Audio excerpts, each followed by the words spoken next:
Welcome back, eSIM Studios. It's a pleasure to have everyone back here on the live stream. We are live Monday. What is it? May 18th. My goodness, time is flying by. Thank you for joining us today. Before we get started, we got a lot of news here. Before we get started, I want to let everybody know this YouTube channel, this live stream, this video is sponsored by Leica Mobile. Leica Mobile has got fantastic plans. I tell y'all every single day. 18 gigs of data, unlimited talk, unlimited text, over 100 countries for only $7.50 per month. $7.50 a month for 18 gigs of high-speed 5G data. And they also have an unlimited plan for $18 per month. Pretty good deal. Also, IMEI and IMEI certified.com. Get your IMEI certified clean by the professionals.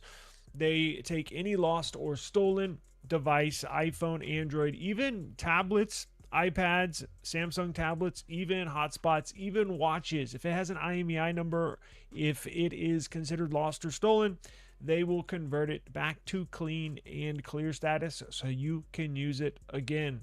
Now, let's get into it. So, how's everybody doing? What's going on? Dang, boy. I know, right? Yo, what's up, man? Forehead big as hell. Well, yes. You're not the first person to notice that. Yeah. So, congratulations to you for noticing that. Thank you for joining us. So, let's see here. I wanted to jump into, at least it's not as big as Rihanna's forehead, right? Could be worse. I wanted to get into OnePlus and the OnePlus update fiasco. Is it considered a fiasco? I don't think so. A mishap, maybe. Misstep, maybe. I told y'all yesterday they were on top of it, and boy, are they. So today, we got word that the OnePlus update is good to go. Yes, it is good to go. I know there's been a couple of people in the comments from yesterday's video saying, hey, I got the update notification today. Is it okay to update it? And I said, well, hang on. Let me do some investigation. Let me see what's going on behind the scenes. I've been working all day and I haven't really been, keeping up with the news. So this afternoon I took a deep dive into what's going on. And yes, OnePlus has fixed it. So if you don't know what I'm talking about, there was an update for the OnePlus 15 and OnePlus 15R for the 15 series. Now, from what I understand, there were a few devices outside of the OnePlus 15 family that were getting bricked. So I think I saw online today, I was going through some threads. There was a Nord that got bricked. There was, what else? A Nord, I want to say a 13 or a 13R, but the majority of them were the 15 series, either a 15 or 15R. They were bricked. Now, it was the May update that they pushed last week was bricking devices. And, the community, you jump on the forums, hey, this is happening, what's going on? And OnePlus pulled the update. So it was only available for maybe a day or two, and then they pulled it late last week. I think it was released midweek. They pulled it late last week. And then over the weekend, the lead developer for OnePlus, he's constantly on the OnePlus community application, put out a statement saying, hey, we know this is, jacked up. We know it's messed up. We know what the issue is. They sincerely apologized. And today they put out a press release, or he put out a press release, the lead developer, saying it's fixed. You can update your devices now. So if you got that notification, you are good to go. Here's the problem, though. I still don't know what to do. Let's say you're one of the affected people. Let's say you updated your devices and it got bricked, which sucks big time. I don't know how to fix it. So I think the Flash tool is still available.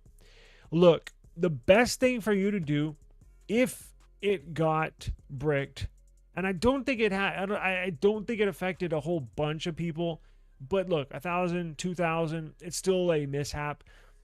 What I suggest you to do is you can still access the OnePlus community online, meaning on a laptop, on another device. You can access that community. I would, if I were you and I had a brick device, I would DM the main developer and say, because he's very active on there, and say, hey, I'm one of the affected people that has a bricked whatever OnePlus 15. What do I do?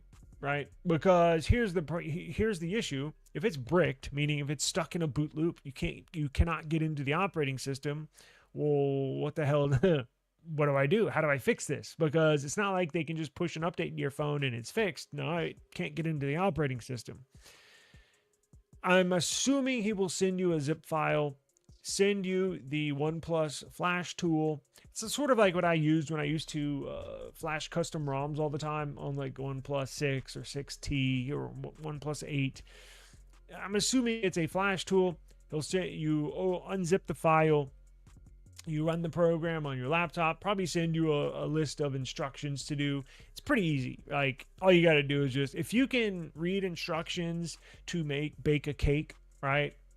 You can do this. I mean, you'll be able to figure it out, right? You just got to go step by step. He'll send you a zip, you unzip it, you run the program, you insert a file that's inside that zip in that program and hit flash, and it'll redo everything. The only thing that sucks is that it'll probably wipe your phone. There's a good chance it'll wipe your phone, but at least you'll have a working phone. So that's my suggestion, is if you are affected, just reach out to the developer, and should have you going here pretty soon. I'm sure they have contingency plans for these types of things, right? Now, good news, it sucks this happened, but good news is, well, for one, they fixed it, but for two, it just proves to everybody that OnePlus is not ending support. OnePlus is not dead. OnePlus, even though they're taking a step back from the global market, it shows that they're still dedicated to their users, to the community, to their consumer. And that's good news, that not only they're in touch with the consumer base, but that they're doing it quick, right? What if this took a month to fix? That would suck, right? And then you're like, then that would be like, oh man, that would not look good on the company. That would put fuel on the fire, as far as they are taking a step back. They are, maybe they fired too many people, and now it's only on one or two developers to fix this whole thing. No, they fixed it literally within a day or two and pushed an update out. So good news for OnePlus, good news for OnePlus users. They're still on board with us, and they're still supporting us and their phones. So I'm happy that, this is fixed. I'm happy that we have a resolution. I was going to be under the assumption today, we were going to have to look and scour the internet to see if there's any solutions, if there is a fixed date. When is that going to be? Are they, I'm glad to say it's fixed. You can safely update your phones now. This new update that they're pushing will not brick your device. So 2 thumbs up to OnePlus. Thank you very much. You've made a lot of people, I don't want to say happy, but a sigh of relief, where you can update your phone safely now. So they are watching this on their OnePlus 15. Yes. Well, did you get the update? Let me know if you got it, because it sounds like a lot of people. Happy Monday to you as well. Thank you for watching. It sounds like a lot of people are getting their update. I've been notified by a number of viewers and subscribers that, hey, they got the update now. And I knew that would happen. I knew once the fix was in that they would click the available tab now on their end and have that update available for all users. So very good news. You got the April 2026 update. I think this is the May update. I think because my OnePlus 15 already has the April update on it, and I think this is the upcoming May update. So, and mine has not been. Of course, I haven't checked, but I probably will after this. I've just been so busy. I wonder if the recent trip to China is what might save OnePlus, and they have some sort of green light. I don't think it saved OnePlus, but I was thinking about this today, and we have a very, I don't know if I'm going to be able to get it in today to talk about, but we need to have like, what do they call it? We need to have a group discussion. We need to have, I don't want to do it now. I do want to do it now, but I don't want to do it now because we got a few other stories to get to, and I can't have this super long live stream. Why don't we do that tomorrow? Unless there's like major news. Well, Google I/O is tomorrow. There will be major news. Let me see if I can sneak this in tomorrow. But we need to have a major talk about where the smartphone industry is going, especially for people in the United States. Does not look good. In fact, it looks very bad. But I'm gonna save that for tomorrow. I don't mean to, tease you, but I got a lot of other stuff I wanted to get into. But I think that the China trip from Trump did save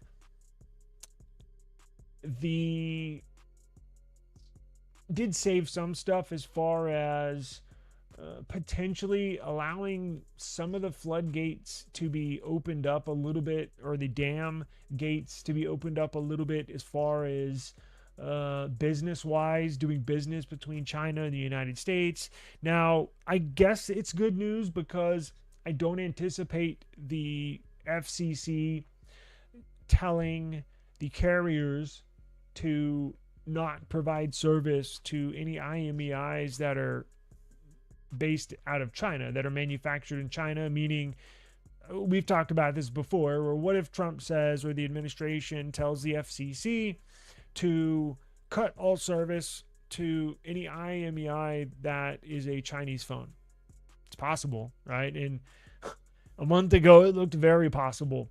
I don't anticipate that becoming an issue now, at least, because look, you're spot on. I was following this Chinese trip very, very closely, just from a technology standpoint, business standpoint, phone standpoint. Where is this going to go? You can see they opened up a ton of deals. Boeing is going to sell, they allowed Boeing to sell 200 jet airliners to China. They allowed a lot of stuff, AI components, to be sold to China, because remember, they essentially cut all business off. Nvidia, right? Nvidia is going to sell GPUs now to China. So there's a lot of things that went into this trip that I was specifically looking for, that I think will help us in the long run as far as the end user. Now, for OnePlus, I don't think it'll help, because OnePlus is kind of separate from, even though they're tied directly to the topic we're talking about.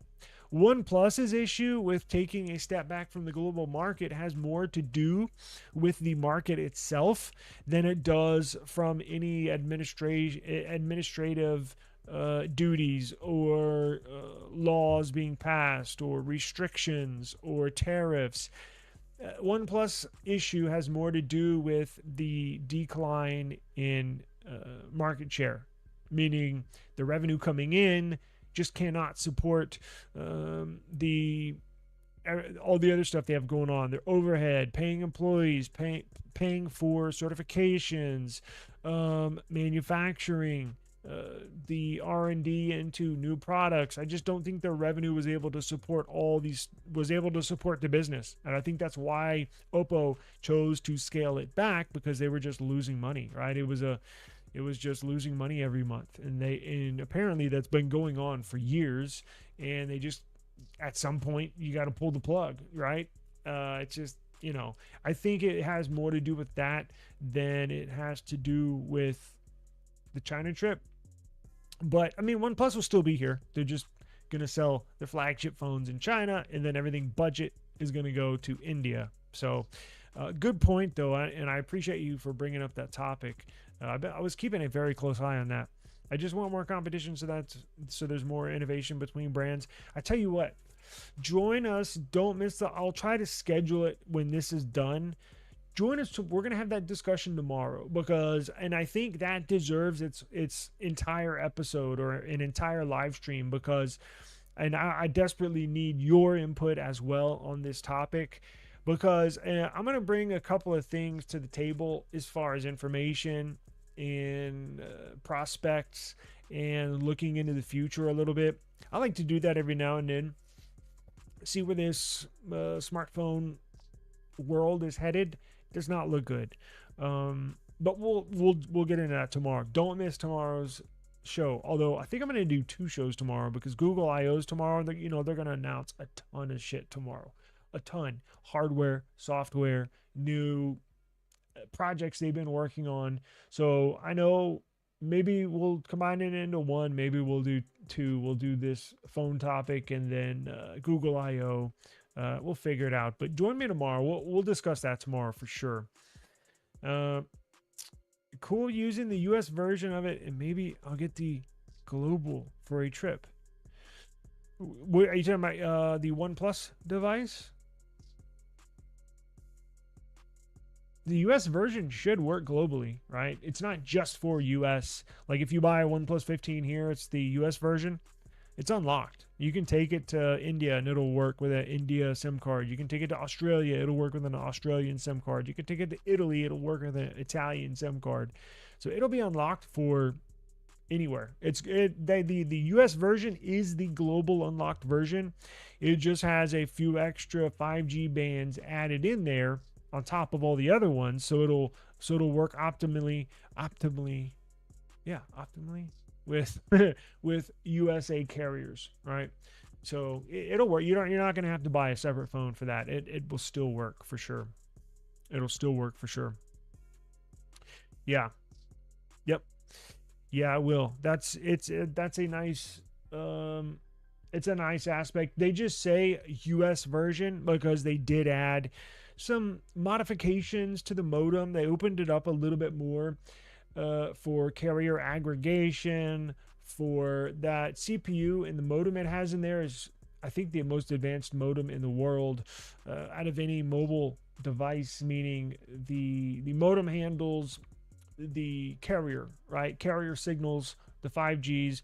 And honestly, the United States has one of the more advanced networks when it comes to carrier networks in the world. Now, every now and then you'll see China's working on 6G, and we are too, right? But for our market specifically in the United States, it has frequencies, it has bands that other parts of the world do not have. So they just say, look, US variant, because it has those extra added bands in there, if that makes sense, right? You can buy, like with that Motorola Signature, I bought the global version. It was sold in India, but it was a global version. I brought it here, or I purchased it, had it shipped here, worked fine. And it would be the opposite on your end, right? Somebody in India could buy your OnePlus 15, a US model, have it shipped to India. They put their India SIM card in there, and it would work totally fine. So, fun fact, US model OnePlus 15 with the charger in the box, which is meant to do just 80 watts, can actually do 120 watts charging speed if it's plugged into a European outlet. And I didn't know that at first. Yeah, that is interesting. And that whole thing too, with, mine, the whole 80 watts versus 120 watts, or if you do buy global variants, it's like, I want to get the 120 watt charger.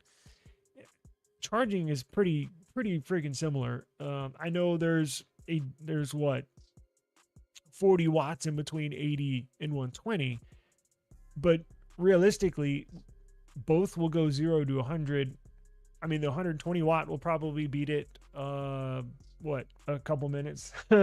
Still charges it super fast. And you can also go buy a 120 watt OnePlus charger online if you want. Just be careful because there's a lot of fakes out there. A lot of fakes. So you technically do 120 for the US model. European outlet has double the volts. Interesting. I did not know that. OnePlus 15 is $100 off. Pretty decent deal. Did they go back down to $100 off? Yeah, I know they're probably. And look, when I say leave the global market, what they're doing, because some people will ask, well, when are they leaving? When are they leaving the global market? Well, it's whenever they sell all their phones, right? Like, they still have a warehouse full of OnePlus 15s and 15Rs. They're not just gonna stop and close shop, and what's going to happen with all those phones. They still need to generate revenue.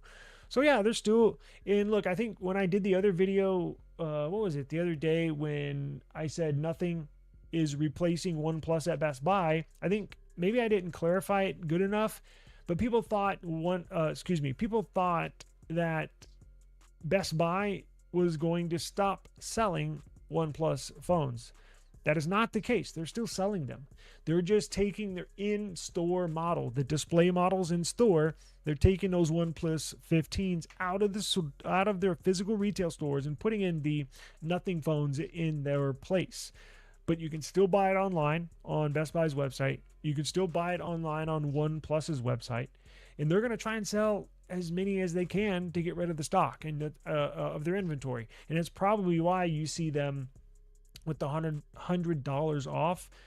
They try to sell units, right? They're trying to make some money. They're trying to get them out there. That's a fantastic deal. Again, for the price, it's the best phone in America. For Americans that you can officially buy, because I know there's, oh no, that's not true. Well, what about the Oppo Find X9 Ultra? I'm not talking about that. Yes, you can buy one, but you got to go through third-party retailers, eBay, GizTop. I'm talking about devices you can buy from the manufacturer, like a Samsung, buying at the Samsung website, Apple website, right? Google website, OnePlus US website. Spec-wise and enjoyment-wise, it's better than anything that Americans have the opportunity of purchasing, especially for the money, right? If you get, what do they start out at? The 12 gig 256 starts at $899, or was that the initial price? I think it was $899. No, let's actually, you know what? Let's go find out.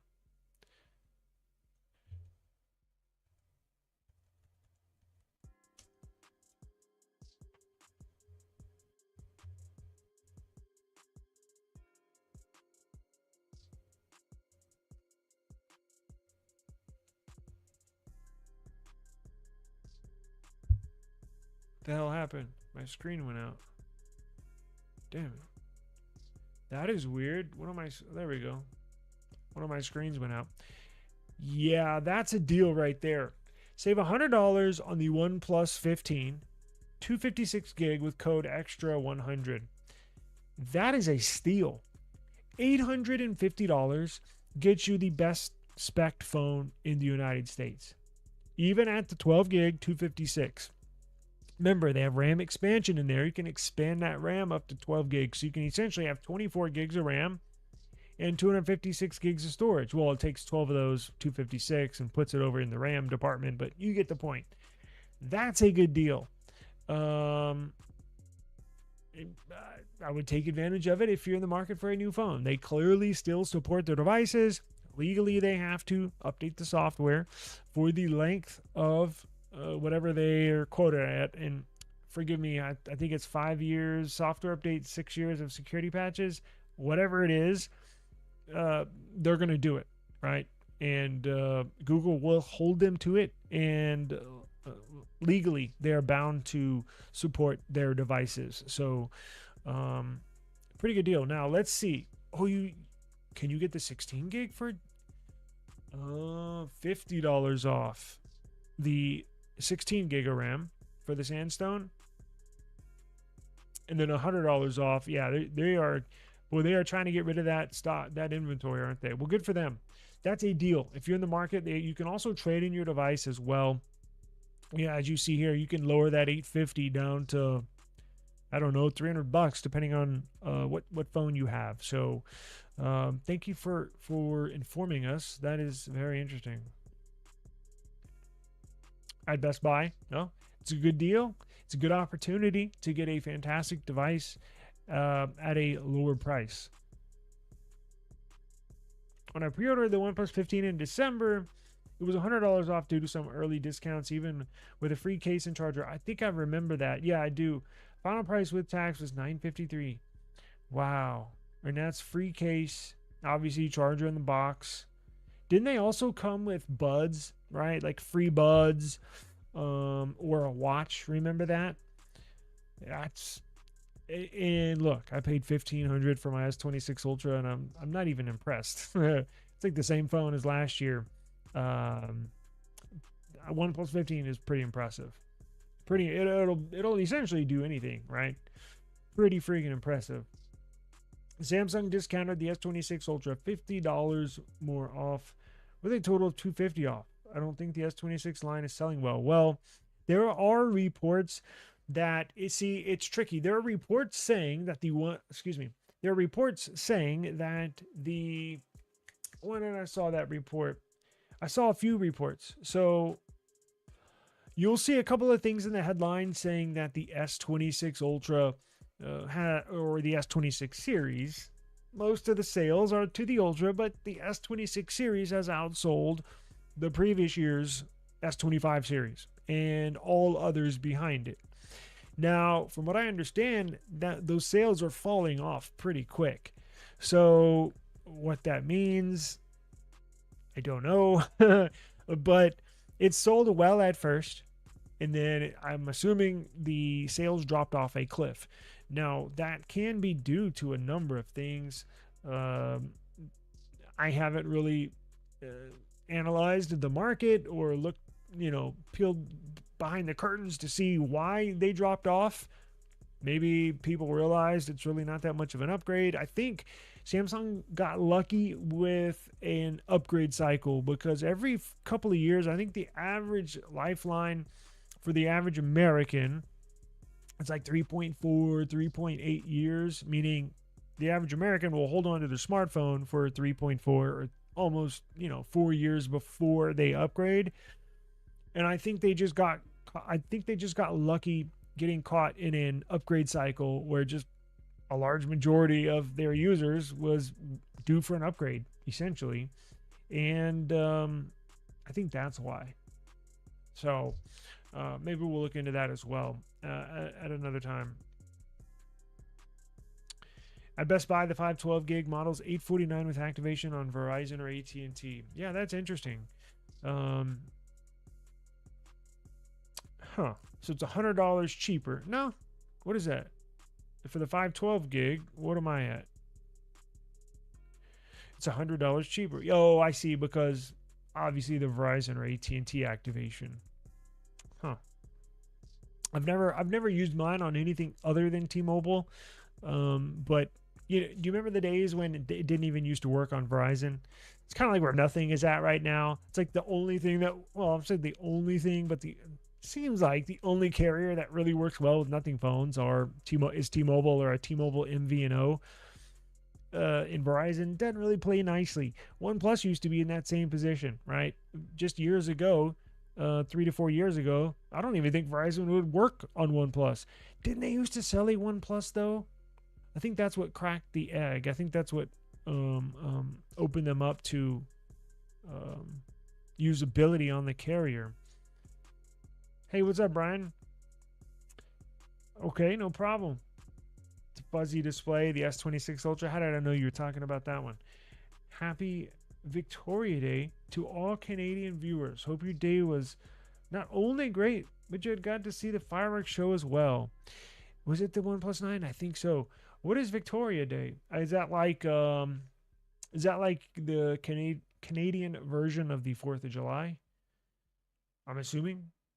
Independence Day. Never heard of that. Well, happy Victoria's Day to you, Brian, and all the Canadian viewers out there as well. Now, check this out. Speaking of Samsung, let me jump into this. Speaking of Samsung, let's see if I can get my mouse right. So we hit the OnePlus news. I'm going to link all these stories down below once we're done, right? I didn't have time to link them before the stream, but I promise I'll do it after. So once we're done, come back. If you want to look into these stories a little further, come back and I'll have them linked. Check this out. So we got news. Speaking of Samsung, we got news, a little tidbit of information here of what's coming up in the next Samsung flagship. Apparently, we're getting some decent upgrades. Now, what they're going to be specifically is still a little fuzzy. Speaking of the S26 Ultra display, all right. Well, we now know that it's locked and loaded. The S27 Ultra is going to feature a battery upgrade and design changes. Now, this has been a rumor, but a long-standing rumor. I think I've told you all 2 years ago, right? Even before the S25 series was coming out, that the S27 was going to get a design change, and not just a little camera island design change. No, I'm talking about a total overhaul, meaning the S27 Ultra was going to look completely different from the S26 Ultra, and it's going to get, now we know, a spec bump and or spec upgrade in a certain department, and it's confirmed. Now, the information that's still a little fuzzy, if you put the dots together, if you connect the dots, I think we're going to see the very first Samsung version of silicon carbon battery in this upcoming flagship series, because they've been working long and hard on their version of silicon carbon. Remember, the reason why they haven't put silicon carbon batteries in these devices is they just physically cannot get enough silicon carbon. Like, they sell so many phones, they just can't supply enough to put in their phones to sell. Well, they've known that, and Apple knows that, right? Eventually, Apple will move on to newer battery tech.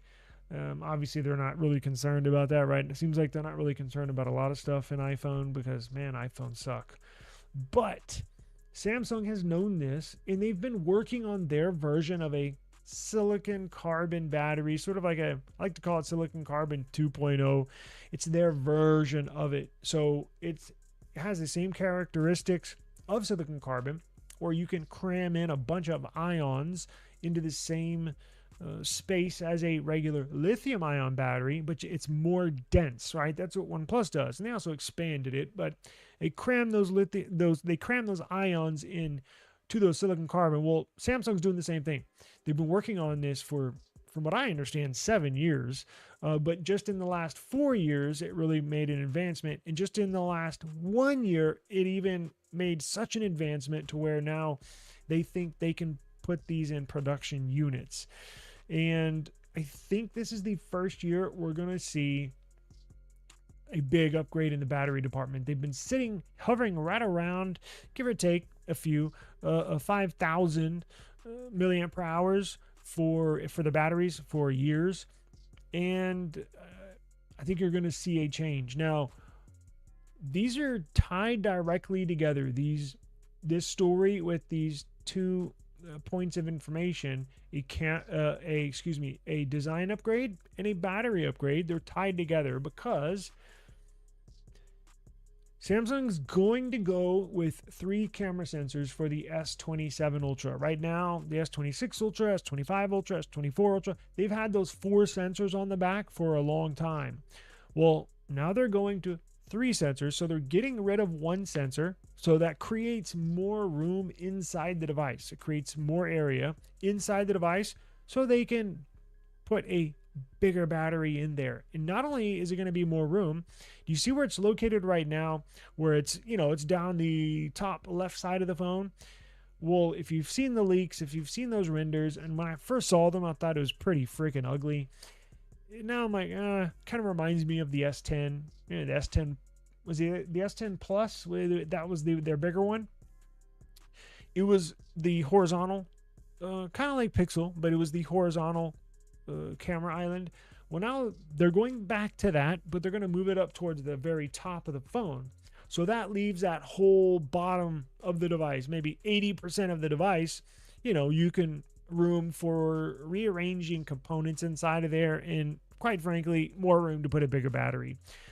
Now, I've heard rumors that they're going to put a 9,000 milliamp per hour battery in there. 9,000. Now, that's not confirmed, but if they're going to put a 9,000 milliamp per hour battery in the S27 Ultra, I can almost guarantee you it's going to be silicon carbon, right? So if Samsung doesn't upgrade their battery, not just the size of it, but upgrade the technology, it'll definitely 1000% be in the S28 Ultra. But I think they're lining it up for this upcoming year with the S27 Ultra. One thing we don't know is the S27 Pro. So you remember they're adding a fourth device to this family. It will be the Pro model. It's going to be S20. It's going to have Ultra specs, just minus the S Pen. I don't know. I would assume that it would be, if the idea is to have similar specs, just minus the S Pen, well, then I'm assuming you're going to see a silicon carbon like battery in there, right? With these new sensors that they're putting in there. So not only are they changing the design, they're changing the hardware as well. So you're going to get all new camera sensors. You're going to get all new battery tech. Should be pretty interesting. Remember, you're getting the new UFS 5.0 storage. You're getting the new LPDDR6 RAM. The only thing we don't know if they're going to upgrade is the display. I'm hoping they do. Remember, they chose to not go with the 10-bit display. We all thought it had 10-bit. It's not. At least I hope they do. I mean, at this point, I have no clue what they're going to do. It looks like they're trying to cut costs in any which way possible. I would hate to say they skip out on another 10 opportunity to provide a 10-bit display this upcoming year, but I have no clue what's going on as far as that goes. It looks their mobile department is losing money as well. So we shall see, but what we do know is that you will see considerable upgrades in the S27 Ultra. We just don't know if it's going to have the full suite of upgrades. Display, memory, battery, camera sensors. It looks like you're going to get most of those, right? Or design. So we'll definitely keep an eye on this for everybody. If you're anticipating getting one, maybe you didn't upgrade to the S26 Ultra this year, and you might the following year. Subscribe. I'll keep everybody informed as far as what we know so far in this upcoming device. Now, let's see here. Queen Victoria of England. Our fourth is July 1st, which is Dominion Canada Day. Interesting. Note 7. I know. It seems like Samsung is scarred from that incident, right? It was a pretty big ordeal. We bought 2 of those and had to return them. That's when we were with AT&T. We waited until AT&T threatened to cut our service. Like, we were like, we love the phone so much. We was like, I don't want to return this phone. But they kept on sending us text messages. You need to return your phone. You need to return your phone. Samsung wants you to return your phone. We want you to return your phone. We probably got 5, 6, 7 messages over the span of a month or two. Like every week for like a month or two. And then the very last text said, I can't remember verbatim what it said, but it essentially said, we're going to cut your service.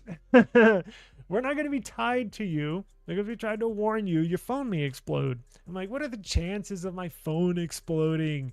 I'm like, what is it, 0.001%? I was like, I'll take that chance.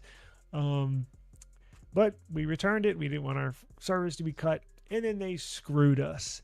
So they were like, well, we'll put you in. We'll give you another phone, any phone you want, of equal or lesser value. But at that time, the Note 7, the Note series, was the very best phone Samsung offered. So we're like, well, anything we go to is going to be a downgrade. That's why I didn't want to trade it in. And we didn't want our service cut. So, and here's the thing, even if they did cut our service and we went to a T-Mobile or Verizon, they had the same phones. I'm not going to an iPhone. And the Note 7 was the best phone available. So I'm like, well, anything I go to is going to be a downgrade. So I'm like, it's like, screw it. So we got the Samsung Galaxy S7 or S7 Edge. That's when the S7 Edge was out. And it was a downgrade. Now they screwed us because not only did they downgrade us to an S7 Edge, they also signed us up on those two phones for 2 whole new contracts. And we didn't even realize that till like 6 months in after they downgraded us.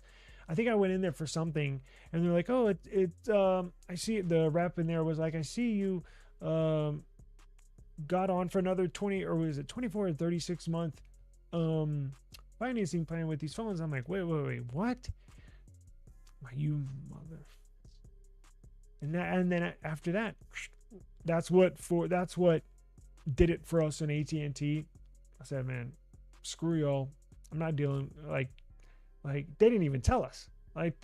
We were under the assumption we were going to trade these phones in. Same plan, just switch the phones out. No. They extended us another, I think it was 36 months. And I'm like, oh, you gotta be freaking kidding me. I was pissed. And of course, they weren't going to do anything. Well, you signed on the line. I'm like, and it was kind of unprecedented, right? Nobody had ever gone through this phone exploding ordeal. And I see why Samsung may be a little hesitant to upgrade the batteries, but I think they'll be okay now. At least I hope so. I think most people have forgotten about that, except people like me and you. But the general public, I don't think, well, maybe they do. How long ago was that? That was...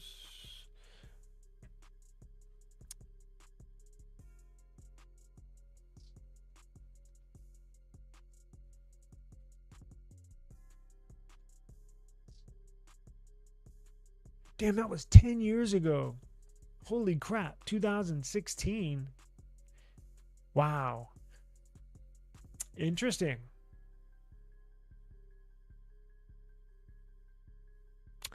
Yeah, I don't know. That's going to be that will be interesting. The Pro or the Ultra, it's going to come down to the price, obviously. Now, I anticipate the Ultra being more because they're including an S Pen. So even if it's by $100, I think the Ultra is going to cost more. But I'm interested to see where this goes. I've even heard rumors that the Pro is, even on paper, is going to be even more spec'd out than the Ultra. We'll have to wait and see. I've heard that essentially, it sounds pretty expensive, that on their end, that the S Pen certification, the parts, the labor, when everything's said and done, it costs $30 more per device just for that S Pen. So they were going to take that $30 that they're going to save on a phone with no S Pen. They're going to take that $30 savings and upgrade the hardware even more into the Pro model, which means maybe it has one newer, better extra camera sensor. Maybe it has a slightly larger, bigger battery, something like that. We'll have to wait and see. I just, at this point, I have no clue where they're going to go with this. But we'll see. Now, what did I tell y'all? That, man, Intel in Windows, this new Intel Panther Lake and its new sister CPU, the Wildcat Lake, which is still a Panther Lake CPU. It's just, got less cores and they provide less power to it, but it's still very powerful, very efficient, latest, newest technology. Intel's taking off. This was a quick one. So Intel actually is, now providing a budget CPU for budget Windows laptops to compete directly with MacBook Neo laptops. We all know the MacBook Neo. It's the budget entry-level MacBook, right? It's got the iPhone CPU in there, right? Yeah. But I think it starts out at $599. I think I haven't priced one because I have not been interested in buying one. But Intel is providing Windows machines, Windows laptop manufacturers with a new Wildcat Lake, which is again a Panther Lake based Intel x86 processor directly headed for MacBook Neo. It performs better than the MacBook Neo. It provides more RAM than the MacBook Neo, provides more memory than the MacBook Neo. The only really thing the MacBook Neo has, this has more ports. The only really thing that the MacBook Neo has over these new sub 600 Windows laptops is going to be the display quality and brightness. So the MacBook Neo goes up to 500 nits brightness. I think these budget Windows laptops with Wildcat Lake go up to like, it's going to be budget, so it's not going to blow you away. I think this one goes up to 300 nits brightness, which sounds pretty low when you first hear it, but you can still see it, right? How many people are using their laptop outside, right? Not many. This is Honor is the very first to bring a Wildcat Lake laptop to the market, but you're also going to see HP with Wildcat Lake CPUs. You're going to see, I don't know if Samsung is going to do it. You're going to see all the major players, Acer, Asus. I'm probably forgetting a whole bunch of manufacturers, but all of them are getting these Wildcat Lakes. You're going to, here in a month or two, maybe 3 or 4 months, you're going to see a gang of sub 600 Windows laptops that are actually going to be pretty freaking good. I was just telling you yesterday how I think I'm going to have to get my daughter a new laptop, blah, blah, blah, blah, blah. Oh my God, the prices are so freaking crazy. And then I see this today and I'm like, oh yeah, I forgot that they were coming. She doesn't, she's at least not yet. My daughter, she's 15. She does social media, all this stuff. She actually edits videos, but literally everything she does is on her phone. I tried to get her a nice, expensive computer, do video editing. You can get a nice job. You can go to college for this. She don't want to use a computer. She hates computers. So I'm like, well, I guess if I get her a new computer, it's going to have to be a sub 600, one of these new Wildcat Lakes. I literally saw this and was like, oh yeah, I'll just get her one of those. Cause I was like, oh my God, I'm going to have to spend like $1,200, $1,000 at the least on a new laptop. And I'm like, I forgot about Wildcat Lake. So there you go. And by the time school gets, see, they're smart. They know school gets out now. They have to push these sub 600 laptops out before the fall semester starts for college or for high school. Everybody knows here, at least here in the U.S., the new school year starts in late August, September, depending on where you go. And that's typically in the summertime, around August, July, August is when laptop sales go through the roof. They're very smart getting this out, pushing these to the market before the college or school rush happens for these sales. So you'll see a ton of these here in the next month or two. So I think we're going to be, well, I know I'm going to be getting one. So we'll have to wait and see. But good option, especially for people that don't want to use Mac OS like myself, that are not Apple fans.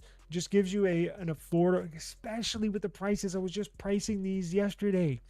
They're insane. Like, they're insane prices right now. So I'm very, very pleased to see these come to the market. And you'll be able to buy them anywhere. Like, we'll review them when HP brings out a new one, a Wildcat Lake laptop. I'll let everybody know. Acer, again, all the big name laptop manufacturers are going to be providing. Let me see if this has any specs in here, because I know they're pretty decent. So you're going to get all day battery life. That's what they always claim. I still don't fully believe them. We'll have to wait and see. But this is probably the launch of a processor where I know it's not going to last all day, but this is one where I'm like, I can kind of see that. All the others previously, I'm like, yeah, right.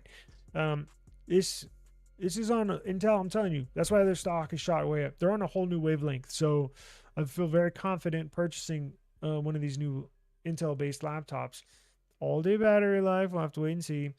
First Intel Core processors ready for hybrid AI. What the freak is hybrid AI? 40 tops out of this. That's pretty good for a sub 600 laptop. 40 tops, up to 64% lower processing power, meaning they can get a lot of performance out of this with just a little bit of power, up to almost 3 times AI GPU performance. So let's see. This will be typical with a sub 600 laptop with this Wildcat Lake CPU. This is like the base specs, what you can expect, right? You're gonna have 16 gigs of RAM. I think that's a given. I think 32 would shoot the cost way up, right? Which you can get by with 16 gigs. You don't have to have that. I know Windows recommends it, but you don't have to. You can still get by with 16. And that's very fast memory. LP DDR5X memory. 512 gigs of storage. It's pretty good. I think that's a base. That's what you'll see for $600. It's a 14-inch laptop. I believe it has an IPS LCD. You can see it also has another big bonus it has over the MacBook Neo is the ports. So this is going to have more ports. As you can see, it's got 2 USB Type A. Hopefully those are Gen 3.2s. Hopefully. Probably at the very least 3.1. And then you have an HDMI. Again, hopefully that's 2.1. At the very least, I don't know, probably 2.0. And then Type C. Now, I doubt it's going to be Thunderbolt. It'll probably be 3.2 Type C. Oh yeah, duh. It says right here.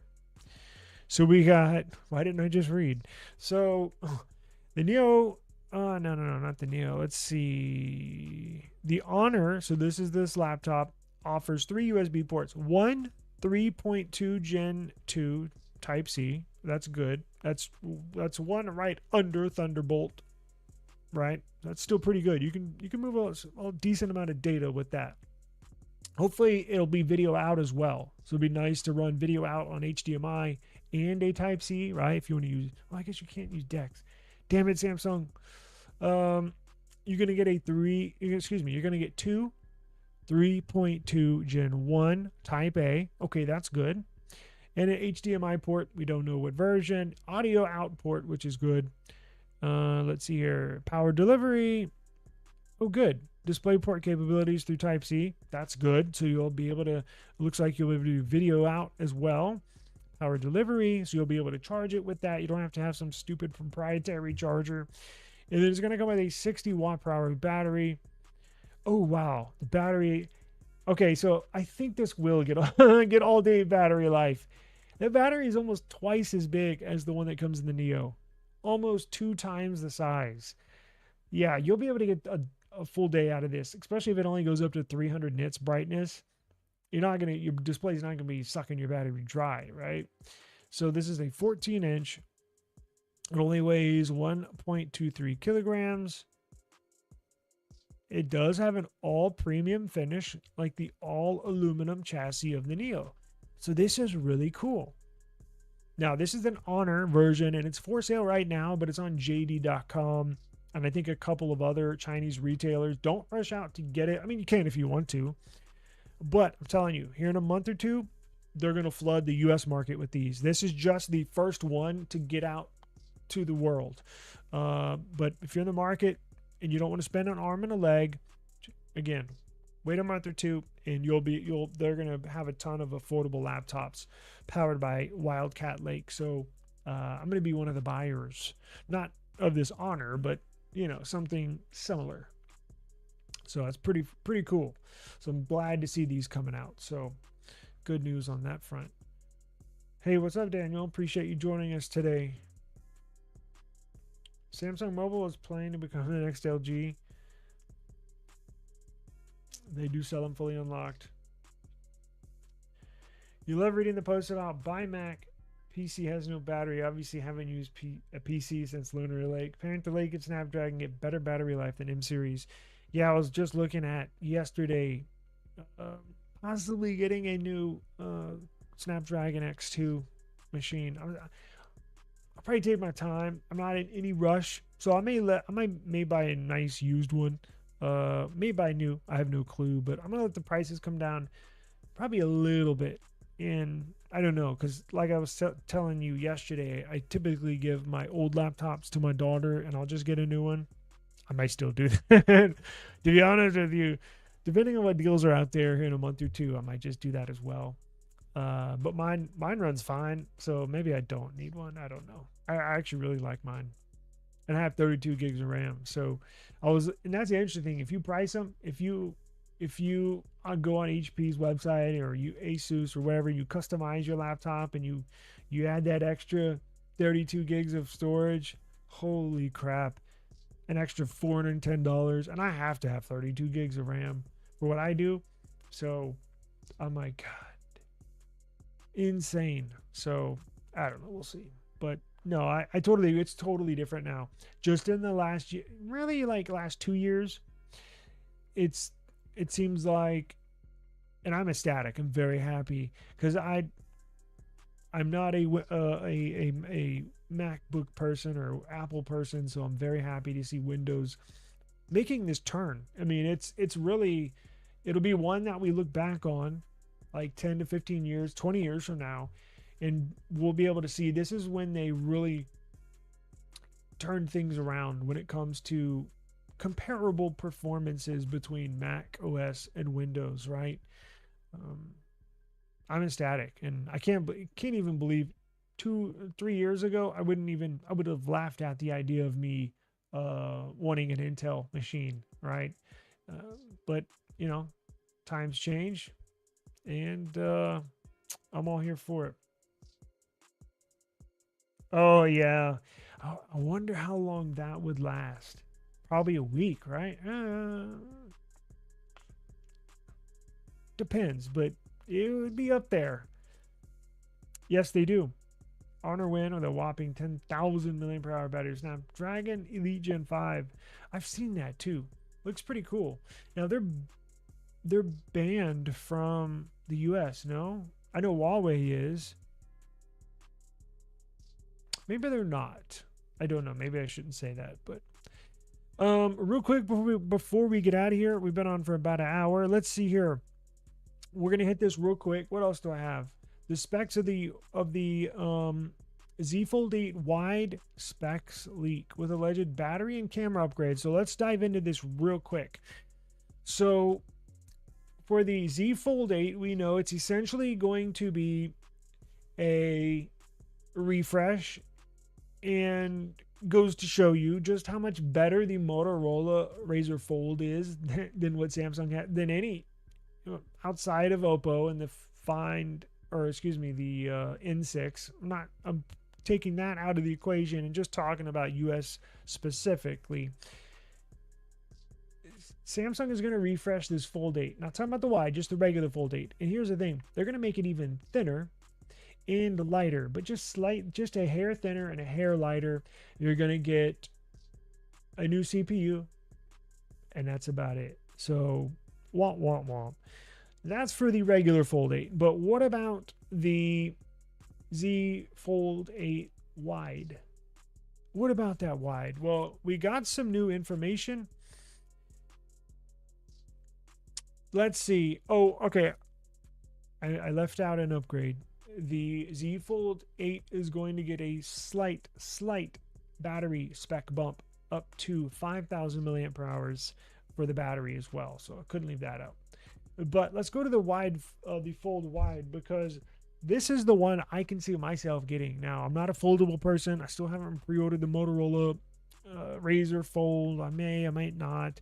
I just don't know how much I would use the inside screen if the outside screen is that good. But for those of y'all that are interested, it's confirmed to have a 4:3 ratio inner display aspect ratio. It's going to have two 50 megapixel rear sensors, one for the wide angle, one for the ultra wide. So you're not going to get that 200 megapixel sensor that they put on the S25 Edge. It's going to get two 50 megapixel sensors. Now, I don't know, is it going to be are they going to be brand new 50 megapixel sensors, meaning brand new models, or is it going to be the same old 50 megapixel sensors that they put in the S26, S25, S24, S23? I have no clue. Knowing Samsung and the way things are going, I'm anticipating this having the old 50 megapixel sensor in there. Now it's not trash, but it's certainly not up there with the best. I guess it'll do, but that's what it's going to come with. And let's see here, it's going to have a 4800 milliamp per hour battery. It's going to weigh right around 200 grams. So that's where that sits at the moment. Now, this will be launched, I believe it's July 19th.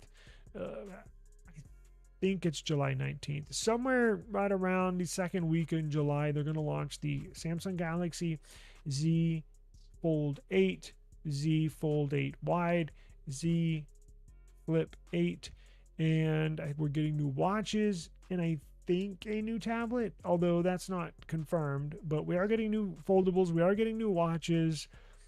And I think there's the Galaxy XR, the glasses. I think they're going to launch those as well. But subscribe to the channel. I'm going to cover this for everybody. So another interesting foldable, I think, with that aspect ratio, I think that would suit me better than the others, quite honestly. Personal preference, right? Now, real quick before we get out of here, this is something somebody brought up yesterday, or the last few days. Whatever happened to RCS 4.0 update? This is supposed to be the iMessage update for Android users, meaning, iMessage, for as much shit as I give Apple, I do applaud them and congratulate them for successful stuff and stuff they've been good at, and iMessage is one of them. It's a very intuitive messaging system, right? How it's based, and it's based completely different than Google Messages. Google Messages application is based off of SMS, and they did implement RCS, but iMessage you can do a little bit more. Let's be honest, right? But those days appear to be behind us. At some point they will be, because we got word that Google Messages, they're gonna send us a Google Messages 4.0 update. This is supposed to open up Google Messages, and you're gonna get that crystal clear, high definition, dare I say ultra definition quality, video calling quality right from your Messages app. You're also going to get 3D emojis, new high definition 3D emojis. I know that's in the Android 17 beta that they're introduced with Pixels, but that'll make its way to other devices as well. And what else am I missing here? You're going to get, I know I'm missing something.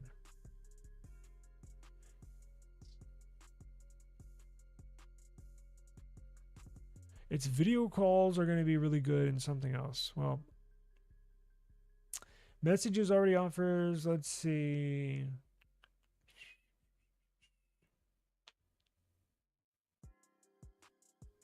I just got this update right before I started my live stream.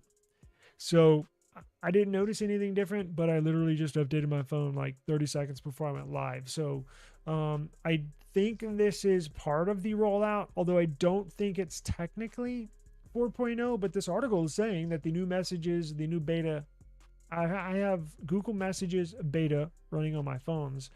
They're saying the new 4.0 video RCS calls are in the code of this new application that's out.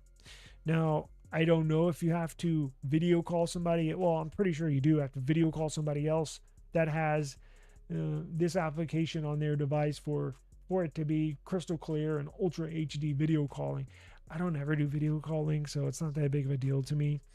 I always found it weird when you're running errands, you go into a store and somebody's video chatting, but they don't have Bluetooth in, right? So you can clearly hear their conversation. And they're just, oh yeah, do you want this, large or small? Oh, what do you, just going on and on and on. I'm like, kind of tacky. But I never video chat, but I know there's lots of people that do. But I just want to get our level of messaging on that same level that Apple's got theirs, right? It's on the way. It's on the way. But I think that is it. Yeah, Flossie did review an Honor phone just, was that last week? I think it was last week.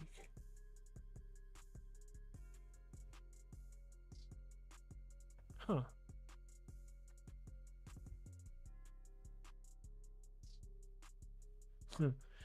Yeah, I think the days of putting a S Pen and a foldable for Samsung are over. However, I heard they have something clever up their sleeve with the S Pen. So they're not necessarily going to put a silo, meaning a little inlet where you can stick your S Pen in, like for the S26 Ultra, S25 Ultra, S24 Ultra. What Samsung's going to do is put a little indentation. They're going to carve out on the very side of the phone, of the foldable. Now, I don't think they're going to implement this on the Note. Excuse me. I don't think Samsung's going to implement this new tech, the pen tech, on because they don't support S Pen. But for future devices, they put a patent in. Who knows when they're gonna implement this? But where on the side of the phone, on the side rail, right where the edge is, literally on the side of the phone where it's flat, they carved out a little place for you to stick a S Pen in. So it technically won't go inside the phone. It'll just sit on the edge of the phone, but still be kind of flush with the side. It'll stick in there with magnets. I don't know when they're going to implement that. Could be next year, could be in 3 years. But I know they put a patent and got approved for the patent for that. So, you know, it's kind of nice to know you won't just have to run around with it in your pocket, you know. So I appreciate the time. It's getting a little late over here. So what was I going to schedule tomorrow? See, if I don't write stuff down, I forget. Oh, I was going to have the future of smartphones. That's what I want to talk about tomorrow because it does not look good. And that deserves its whole live stream altogether, just by itself. We may do two shows tomorrow because of Google I/O. You know, they're going to launch, they're going to announce some new hardware of something. I don't think it's going to be a phone, but they'll launch something. And a bunch of new projects, a bunch of new software, a bunch of new features. They're probably going to roll stuff out, a whole bunch of app updates. So there's no way I can not talk about that. I'm sure there's going to be some cool stuff. So join me for that. So we'll talk about the future of smartphones, which does not look good. And we will talk Google I/O. So I'll go ahead and schedule that right now. And hope you have a fantastic evening. Please be safe. And we'll see you here back tomorrow. Peace out.